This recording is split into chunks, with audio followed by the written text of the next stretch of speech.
ನಮಸ್ಕಾರ. ವಿಶೇಷ ಕಾರ್ಯಕ್ರಮಕ್ಕೆ ತಮಗೆಲ್ಲ ಆತ್ಮೀಯವಾದ ಸ್ವಾಗತ. ನಾನು ಶಶಿಧರ್ ಭಟ್. ನಾನು ಕಳೆದ 2-3 ದಿವಸದಿಂದ ಕಾಂಗ್ರೆಸ್ ಬಗ್ಗೆ ಮಾತಾಡ್ತಿದ್ದೀನಿ. ಅದು ಕಾಂಗ್ರೆಸ್ ಬಹುಮುಖ್ಯವಾದ ಕಾರಣ ಕಾಂಗ್ರೆಸ್ನ ಒಳಗಡೆ ನಡೆಯುತ್ತಿರುವಂತಹ ಬೆಳವಣಿಗೆಗಳು, ರಾಜಕಾರಣ. ಬಿಜೆಪಿಯಲ್ಲೂ ಸೀರಿಯಸ್ ಬೆಳವಣಿಗೆಗಳು ನಡೀತಾ ಇದೆ. ಒಂದು ಕಡೆ ಬಿಹಾರ್ ಚುನಾವಣೆಯ ವಿಜಯದ ನಂತರ ಪಕ್ಷದ ಅಧ್ಯಕ್ಷ ಸ್ಥಾನದ ಪ್ರಶ್ನೆ ಇದೆಯಲ್ಲ, ಅದು ಮತ್ತೆ ಮುನ್ನೆಲೆಗೆ ಬರುತ್ತೆ. ಒಂದು ರಾಷ್ಟ್ರೀಯ ಮಟ್ಟದಲ್ಲಿ ಪಕ್ಷದ ಅಧ್ಯಕ್ಷ ನಡ್ಡಾ ಅವರ ಜಾಗದಲ್ಲಿ ಬೇರೆಯವರು ನೇಮಕ ಮಾಡುವ ಪ್ರಶ್ನೆ ಇದ್ರೆ, ಇನ್ನೊಂದು ಕರ್ನಾಟಕದಲ್ಲಿ ವಿಜಯೇಂದ್ರ ಅವರು ಅಧ್ಯಕ್ಷರಾಗಿ ಮುಂದುವರಿತಾರ ಅಥವಾ ಚೇಂಜ್ ಆಗುತ್ತಾ? ಆದ್ರಿಂದ ವಿಜಯೇಂದ್ರ ಅವರಿಗೂ ಒಂದು ಆತಂಕ ಇದೆ. ಅವರು ದೆಹಲಿಗೆ ತೆರಳಿ 2-3 ದಿನಗಳ ಕಾಲ ದೆಹಲಿಯಲ್ಲೇ ಇರ್ತಿದ್ದಾರೆ.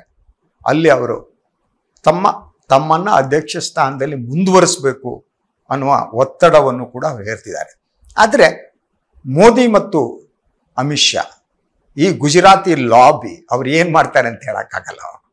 ಅವ್ರ ಮೇಲೆ ಹೀಗೆ ಅಂತ ಯಾವನು ಹೇಳೋಕ್ಕಾಗಲ್ಲ ಅವ್ರ ರಾಜಕಾರಣದಲ್ಲಿ. ಆದ್ದರಿಂದ ಒಂದು ರೀತಿಯಲ್ಲಿ ಈಗ ವಿಜಯೇಂದ್ರ ಅವರ ಭವಿಷ್ಯ ಏನಿದೆ, ಅಧ್ಯಕ್ಷ ಸ್ಥಾನದಲ್ಲಿ ಮುಂದುವರಿಯೋಕ್ಕೆ ಸಂಬಂಧಪಟ್ಟ ಹಾಗೆ ಡೋಲಾಯಮಾನವಾಗಿದೆ. ಏನಾಗುತ್ತೆ ನೆಕ್ಸ್ಟ್ ಗೊತ್ತಿಲ್ಲ. ಆದರೆ ನಾನು ಇವತ್ತಿಗೆ ಮಾತನಾಡ್ತಾ ಇರೋದು ವಿಜಯೇಂದ್ರ ಬಗ್ಗೆ ಅಲ್ಲ, ಅವರ ಅಪ್ಪನ ಬಗ್ಗೆ. BS ಯಡಿಯೂರಪ್ಪ ಅವರು ಸಿಲುಕಿಕೊಂಡ ಫೋಕ್ಸೋ ಹಗರಣ ಇದೆಯಲ್ಲ, ಆರೋಪ ಇದೆಯಲ್ಲ, ಅದಕ್ಕೆ ಸಂಬಂಧಪಟ್ಟ ಹಾಗೆ ನ್ಯಾಯಾಲಯ ಒಂದು ಆದೇಶವನ್ನ ನೀಡಿದೆ. ಅಂದರೆ ಅವರಿಗೆ, ಯಡಿಯೂರಪ್ಪನವರಿಗೆ ಸಮನ್ಸ್ ನೀಡಿದೆ. ಈಗ ಈ ಡಿಸೆಂಬರ್ 2ನೇ ತಾರೀಕು ಅವರು ಖುದ್ದಾಗಿ ನ್ಯಾಯಾಲಯದ ಮುಂದೆ ಹಾಜರಾಗಬೇಕು. ಇದು ಸಣ್ಣ ಬೆಳವಣಿಗೆಯಲ್ಲ. ಹಂಗೆ ನೋಡಿದ್ರೆ ನ್ಯಾಯಾಲಯದ ಮುಂದೆ ಹಾಜರಾಗೋದು ಅವ್ರಿಗೆ ದೊಡ್ಡ ವಿಚಾರ ಅಲ್ಲ. ಯಡಿಯೂರಪ್ಪನವರು ರಾಜಕೀಯ ಬದುಕಿನಲ್ಲಿ ಎಲ್ಲವನ್ನ ನೋಡಿದ್ದಾರೆ. ಅವರು ಆರೋಪಗಳನ್ನು ಹೊತ್ತು ಜೈಲಿಗೆ ಹೋಗಿದ್ದಾರೆ, ಬಂದಿದ್ದಾರೆ, ಅಧಿಕಾರ ಅನುಭವಿಸಿದ್ದಾರೆ, ಕಳ್ಕೊಂಡಿದ್ದಾರೆ, ಎಲ್ಲವನ್ನು ನೋಡಿದ್ದಾರೆ. ಆದರೆ ಈಗ ಅವರ ಮೇಲಿರುವ ಆರೋಪ ಇದೆಯಲ್ಲ, ಅದು ಸಣ್ಣದಲ್ಲ ಅಂತ. ಯಾಕೆಂದ್ರೆ ಫೋಕ್ಸೋ ಇದೆ ಅಷ್ಟೇ, ಅದು ಲೈಂಗಿಕ ದೌರ್ಜನ್ಯಕ್ಕೆ ಸಂಬಂಧಪಟ್ಟದ್ದು, ಅಪ್ರಾಪ್ತ ಹುಡುಗಿಯ ಮೇಲೆ. ಇದನ್ನೆಲ್ಲ ನಂಬಕ್ಕಾಗಲ್ಲ. ನನ್ನ ನಂಬೋದು ಕಷ್ಟ. ಈ ವಯಸ್ಸಿನಲ್ಲಿ ಅವರು ಮಾಡ್ತಾರೆ ಅನ್ನೋದು ಹೇಗೆ ನಂಬೋದಕ್ಕೆ ಸಾಧ್ಯ? ಆದರೆ ಮನುಷ್ಯನ ಮನಸ್ಸು, ಮನುಷ್ಯನ ವರ್ತನೆ ಹೀಗೆ ಅಂತ ಹೇಳಕ್ಕಾಗಲ್ಲ. ಕೆಲ ನ್ಯಾಯಾಲಯದಲ್ಲಿ ಅವ್ರಿಗೊಂದು ತೀರ್ಪನ್ನ ಕೊಟ್ಟಿದ್ರು. ಅದರ ಪ್ರಕಾರ, ಆ ತೀರ್ಪಿನ ಪ್ರಕಾರ ಅವರು ಅರುಣ್ ಅನ್ನುವ ನ್ಯಾಯಾಧೀಶರು ಅನ್ಸುತ್ತೆ, ಅವರೊಂದು ಸೂಚನೆ ಹೇಳಿದ್ರು. ಏನು ಅಂದರೆ, ಅನಿವಾರ್ಯ ಆಗದೇ ಇದ್ರೆ ಯಡಿಯೂರಪ್ಪನವರನ್ನ ಕಟಕಟೆಗೆ ಬರುವಂತೆ ಕರೆಯಬೇಡಿ ಅನ್ನುವ ಒಂದು ಸೂಚನೆಯನ್ನ, ಅಂದ್ರೆ ಅವರ ಹಾಜರಿ ಅಗತ್ಯ ಅನಿಸಿದ್ರೆ ಮಾತ್ರ ಕರೀರಿ, ಅಲ್ದಿದ್ರೆ ಬೇಡ ಅಂತ ಹೇಳಿದ್ರು.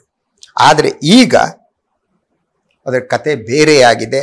ನ್ಯಾಯಮೂರ್ತಿ ಸುಜಾತ ಅವರು ಈಗ ಒಂದು ಆದೇಶವನ್ನು ಕೊಟ್ಟಿದ್ದಾರೆ. ಅದರ ಪ್ರಕಾರ ಸಮನ್ಸ್ ನೀಡಲಾಗಿದೆ ಅಂತ. ಇದು ವಿಶೇಷ ಸೆಷನ್ ನ್ಯಾಯಾಲಯ ಕೊಟ್ಟಿದೆ. ಅದರಲ್ಲಿ ಆರೋಪಿಗಳಲ್ಲಿ ಹೆಸರಿಸಲಾಗಿದೆ. ಅವರಲ್ಲಿ ಯಡಿಯೂರಪ್ಪನವರು, ವೈಎಂ ಅರುಣ್ ಅವರು, ಎಂ ರುದ್ರೇಶ್ ಅವರು, ಜಿ ಮರುಸ್ವಾಮಿ ಅವರು, ಇವರು ಖುದ್ದಾಗಿ ನ್ಯಾಯಾಲಯದ ಮುಂದೆ ಹಾಜರಾಗಬೇಕು ಅಂತ. ಈ ಪ್ರಕರಣಕ್ಕೆ ಸಂಬಂಧಪಟ್ಟ ಹಾಗೆ ವಿಶೇಷ ಪ್ರಾಸಿಕ್ಯೂಟರ್ ಅಶೋಕ್ ಎನ್ ನಾಯಕ್ ಅವರು ಅರ್ಜಿಯನ್ನು ಸಲ್ಲಿಸಿದರು. ಆ ಅರ್ಜಿಯನ್ನ ನ್ಯಾಯಾಲಯ ಪುರಸ್ಕರಿಸಿದೆ. 30 ದಿನದ ಒಳಗಡೆ ಸಾಕ್ಷಿ ವಿಚಾರಣೆ ಮಾಡಬೇಕು ಅನ್ನೋ ಆದೇಶವನ್ನು ನ್ಯಾಯಮೂರ್ತಿ ಸುಜಾತ ಅವರು ಕೊಟ್ಟಿದ್ದಾರೆ. ಯಡಿಯೂರಪ್ಪನವರು ಏನು ಅಂದ್ರೆ, ಹಾಜರಾಗುವುದಕ್ಕೆ ಸಂಬಂಧಪಟ್ಟಾಗಿದೆ ಅವರ ಸಮನ್ಸೇ ರದ್ದುಪಡಿಸ್ಬೇಕು ಅಂತೇಳಿ ನ್ಯಾಯಾಲಯದ ಮುಂದೆ ಮನವಿ ಮಾಡಿದ್ರು. ಆದರೆ ನ್ಯಾಯಾಲಯ ಒಪ್ಪಿಲ್ಲ.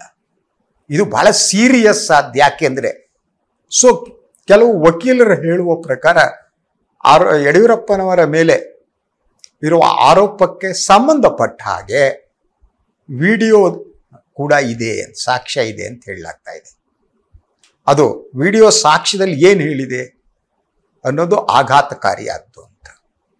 ಒಬ್ಬ ತಾಯಿ ಮಗಳು ಬರ್ತಾರೆ, ಇದೆಲ್ಲ ಗೊತ್ತಿರ್ಬೋದು ನಿಮಗೆಲ್ಲ. ಅವ್ರು ಬರ್ತಾರೆ, ಮಗಳನ್ನ ಯಡಿಯೂರಪ್ಪ ಕಾಯ್ತಾರೆ, ಅವ್ರದ್ದೇನೋ ಕಷ್ಟ ಅಂತ ಬರ್ತಾರೆ, ರೂಮಿಗೆ ಕರೀತಾರೆ. ಅಲ್ಲೇ ರೂಮಿಗೆ ಕರೆದ ಮೇಲೆ ಅವರು ಮಿಸ್ಬಿಹೇವ್ ಮಾಡಿದ್ರು ಅಂತ ಆರೋಪ ಮಾಡಲಾಗಿದೆ. ಮಿಸ್ಬಿಹೇವ್ ಹೇಗೆ ಮಾಡಿದ್ರು, ಏನು ಮಾಡಿದ್ರು ಅನ್ನೋದನ್ನ ಹೇಳಲಾಗ್ತದೆ. ನಾನು ಹೇಳಕ್ ಹೋಗಲ್ಲ, ಅದು ಅನ್ಕಲ್ಚರ್ಡ್ ಆದ್ದು, ಅದು ನನಗೆ ಹೇಳೋಕ್ಕೆ ಇಷ್ಟ ಇಲ್ಲ. ಸೊ ಆ ಆರೋಪ ಕೂಡ ಇದೆ. ಯಡಿಯೂರಪ್ಪನವ್ರು ಹೀಗೆ ಮಾಡಿರಬಹುದಾ? ಹೇಗೆ ನಂಬೋದಕ್ಕೆ ಸಾಧ್ಯ? ಒಬ್ಬ ರಾಜಕಾರಣಿ ಆದವ್ರ ಮೇಲೆ ಬರುವ ಫೋಕ್ಸೋ ಆರೋಪ ಇದೆಯಲ್ಲ, ಅಂದರೆ ಅಪ್ರಾಪ್ತ ಒಂದು ಮಗುವಿದ್ದಾಗ ಹೆಣ್ಣು ಮಗು ಅವ್ರ ಮೇಲೆ ನಡೆಸುವಂಥದ್ದು. ಇದಕ್ಕೊಂದು ಬಹಳ ಸಂದರ್ಭದಲ್ಲಿ ಹೇಳೋ ಹಾಗೆ ಒಂದು ವಯಸ್ಸಾದ ಮೇಲೆ ಬರುವ ಇದು ಮಾನಸಿಕ ಕಾಯಿಲೆ ಅಂತ ಕೂಡ ಹೇಳಲಾಗ್ತದೆ. ಇಂಥ ಬೇರೆ ಪ್ರಕರಣಗಳಿವೆ. ನಾನು ಯಡಿಯೂರಪ್ಪನ ಪ್ರಕರಣ ಗೊತ್ತಿಲ್ಲ, ಒಂದು ನ್ಯಾಯಾಲಯ ತೀರ್ಮಾನ ತಗೊಳ್ಳಿ, ನಾನು ಅದು ಆರೋಪ ಮಾಡಕ್ಕೆ ರೆಡಿ ಇಲ್ಲ. ನನಗೆ ನಂಬೋದಕ್ಕೆ ಕಷ್ಟ ಆಗುತ್ತೆ. It is very difficult for me to believe ಅವ್ರ ಮೇಲಿರೋ ಆರೋಪ. ಆದರೆ ಇದಕ್ಕೆ ಬೇರೆ ಬೇರೆ ರೀತಿಯ ವ್ಯಾಖ್ಯಾನಗಳನ್ನ ಮಾಡಲಾಗುತ್ತೆ. ಸೊ ಕೆಲವು ಮಾನಸಿಕ ತಜ್ಞರು ಹೇಳೋ ಪ್ರಕಾರ ಇದು ಒಂದು ರೀತಿಯ ವಯಸ್ಸಾದ ಮೇಲೆ ಬರುವ ಮಾನಸಿಕ ಕಾಯಿಲೆ ಅಂತ. ಆ ಮಾನಸಿಕ ಕಾಯಿಲೆಯಲ್ಲಿ ಅಪ್ರಾಪ್ತ ಹೆಣ್ಣು ಮಕ್ಕಳ ಬಗ್ಗೆ ಒಂದು ರೀತಿ ಆಕರ್ಷಣೆ ಶುರುವಾಗುತ್ತೆ ಒಂದು ವಯಸ್ಸಾದ ಮೇಲೆ. ಸೊ ಆ ಆಕರ್ಷಣೆ ಶುರುವಾದ ಸಂದರ್ಭದಲ್ಲಿ ಪ್ರಾರಂಭ ಆದಾಗ ಅವರು ಈ ರೀತಿ ಮುಂದುವರಿಯುತ್ತಾರೆ ಅಂತ. ಆ ಮುಂದುವರೆದವರು ಅವ್ರ ತಕ್ಷಣ ಅಷ್ಟೇ ಸೊ ದೇಹದ ಕೆಲವು ಭಾಗಗಳನ್ನ ಅವರು ಮುಟ್ಟೋದಕ್ಕೆ ಪ್ರಾರಂಭ ಮಾಡ್ತಾರೆ ಅಂತ. ಯಾರೂ ಇಲ್ದಿದ್ದ ಸಂದರ್ಭದಲ್ಲಿ ಹೀಗೆ ಮಾಡ್ತಾರೆ. ಈ ಮಾನಸಿಕ ಕಾಯಿಲೆ ಆಗಿದ್ರೆ ಅವ್ರಿಗೆ ಬಹಳ ಸಂದರ್ಭದಲ್ಲಿ ಹೊರಗೆ ಏನು ನಡೆಯುತ್ತೆ ಅಂತಲೂ ಗೊತ್ತಾಗಲ್ಲ ಅಂತ. ಅಥವಾ ಖಾಸಗಿಯಾಗಿದ್ದಾಗ ಅವರು ಇಂಥ ಕೃತ್ಯವನ್ನು ಎಸಗ್ತಾರೆ. ಮನುಷ್ಯ ಬೆತ್ತಲೆಗೊಳ್ಳುವುದೇ ಖಾಸಗಿಯಾಗಿದ್ದಾಗ. ಖಾಸಗಿ ಯಾರೂ ಇಲ್ಲ ಅಂದಾಗ ಆತನ ನಿಜವಾದ ಗುಣ ಹೊರಗಡೆ ಬರೋಕ್ಕೆ ಪ್ರಾರಂಭ ಆಗುತ್ತೆ. ಆ ಸಂದರ್ಭದಲ್ಲಿ ಇವ್ರು ಹೇಗೆ ಬೇಕಾದ್ರೂ ವರ್ತಿಸ್ಬೋದು.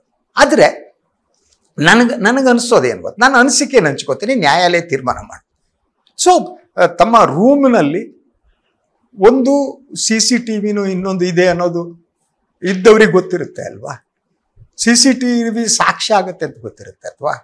ಅಥವಾ ಇನ್ಯಾರೋ ಮೊಬೈಲ್ನಲ್ಲೋ, ಈ ಕಾಲದಲ್ಲಿ ಯಾವನ್ ಮೊಬೈಲಲ್ಲಿ ಎಲ್ಲಿ ಕೂತ್ಕೊಂಡು ಯಾವ್ದು ತೆಗಿತಾನೆ ಯಾರಿಗ್ರಿ ಗೊತ್ತಿರಿ, ಆ ಭಯ ಆದರೂ ಇರುತ್ತೆ ಅಲ್ವಾ. ಆ ಭಯ ಇಲ್ಲದೆ ಮುಂದುವರಿತಾರೆ ಅಂತದ್ದು ಹೇಗೆ? ಹೀಗಿರುತ್ತೆ ಒಂದು. ಇನ್ನೊಂದು ಇದು ಇಂಥ ಪ್ರಕರಣಗಳು ಬಹಳ ಸಂದರ್ಭದಲ್ಲಿ ಕೆಲವರು ಟ್ರ್ಯಾಪ್ ಮಾಡೋದಕ್ಕೆ ಕೂಡ ಯತ್ನ ಮಾಡ್ಬೋದು ಅಂತ. ಹೀಗೆ ಅಂತ ಹೇಳಕ್ಕಾಗಲ್ಲ. ಟ್ರ್ಯಾಪ್ ಮಾಡುವ ಒಂದು ಯತ್ನ ಕೂಡ ಕೆಲವು ಸಂದರ್ಭದಲ್ಲಿ ನಡೆಯುತ್ತೆ. ಇವರನ್ನು ಸಿಕ್ಕಾಕ್ಬೇಕು ಅಂತಿರ್ಬೋದು, ಅಥವಾ ಹಣ ಗಿಣಕ್ಕೆ ಸಲುವಾಗಿ ಇಂಥ ಪ್ರಕರಣಗಳು ಕೂಡ ನಡೀತವೆ. ಅದರಿಂದ ಇದು ಹೀಗೆ ಅಂತ ಹೇಳೋಕೆ ಸಾಧ್ಯ ಆಗಲ್ಲ. ಹೀಗೆ ತೀರ್ಮಾನಕ್ಕೆ ಎನ್ಕ್ವೈರಿ ನಡೆಯುತ್ತೆ, ನ್ಯಾಯಾಲಯ ತೀರ್ಮಾನ ತೆಗುತ್ತೆ. ಆದರೆ ರಾಜ್ಯದ ಹಿರಿಯ ರಾಜಕಾರಣಿ ಒಬ್ಬರು ಇಂಥ ಪ್ರಕರಣದಲ್ಲಿ ಸಿಲುಕೊಳ್ಳದಿರುತ್ತಲ್ಲ, ಇದು ಅಪರೂಪದಲ್ಲಿ ಅಪರೂಪ ಪ್ರಕರಣ ಅಂತ. 80 ವಯಸ್ಸಾಗ್ತಾ ಇರೋ ಒಬ್ಬ ನಾಯಕರ ಮೇಲೆ ಇಂಥ ಕೃತ್ಯದ ಆರೋಪ ಬಂದರೆ ಅದು ಅವರ ಅಭಿಮಾನಿಗಳಿಗೂ ಬೇಸರ ತರುವಂಥದ್ದು. ಆದರೆ ಇಂಥ ಪ್ರಕರಣ ನಡೆದಿದ್ರೆ ಅದಕ್ಕೆ ಆರೋಪಿತರಾದ ನಾಯಕರು ಕೂಡ ಯೋಚನೆ ಮಾಡಬೇಕಾಗಿತ್ತು ಅನ್ಸುತ್ತೆ. ನನಗೆ ಗೊತ್ತಿಲ್ಲ. ಆದರೆ ಯಡಿಯೂರಪ್ಪನವರಿಗೆ ಈ ವಯಸ್ಸಿನಲ್ಲಿ ಇಂತಹ ಆರೋಪ ಬರಬಾರ್ದಾಗಿತ್ತು. ಎನಿವೆ, ಡಿಸೆಂಬರ್ 2ನೇ ತಾರೀಕು ಅವರು ನ್ಯಾಯಾಲಯದ ಮುಂದೆ ಹಾಜರಾಗಬೇಕು. ಹೋಗ್ತಾರೆ. ಹೋದ ಮೇಲೆ ಯಾವ ರೀತಿ ಎನ್ಕ್ವೈರಿ ನಡೀತಾ ಗೊತ್ತಿಲ್ಲ, ನಡೆಯುತ್ತೆ. ಅದೇನಾದರೂ ಪ್ರೂವ್ ಆದರೆ ಈ ಫೋಕ್ಸೋ ಕಾಯ್ದೆ ಇದೆಯಲ್ಲ, ಭಾಳ ಕಷ್ಟ. ಒಳಗಡೆ ಮತ್ತೆ ಹೋಗ್ಬೇಕಾಗುತ್ತೆ.